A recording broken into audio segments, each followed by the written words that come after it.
The overall goal of this hemogenic induction protocol is to instigate a developmental process in mouse fibroblasts through transcription factor overexpression to generate hematopoietic precursor cells in vitro that produce hematopoietic cells upon prolonged culture. This method can help answer key questions in the hematopoietic reprogramming field, such as whether or not a protocol can be developed to obtain bona fide HSCs de novo that are capable of multilineage engraftment. The main advantage of this technique is that through overexpression of a minimal set of transcription factors, a developmental process can be initiated in reprogrammed cells that does not require travel through a pluripotent intermediate.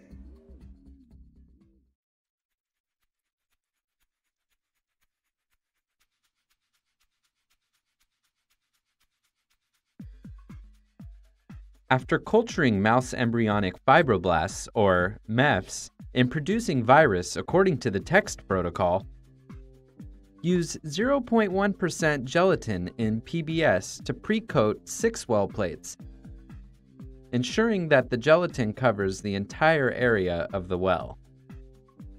Place the plates in a 37 degrees Celsius incubator for at least 20 minutes. Then, remove the plates and aspirate the gelatin. Plate MEFs with standard DMEM at a density of 25,000 cells per well and allow the cells to settle at 37 degrees Celsius overnight. Prepare a 100 microliter virus cocktail by mixing 50 microliters of M2RTA and 12.5 microliters each of GATA2, GFI1B, CFOS, and ETV6.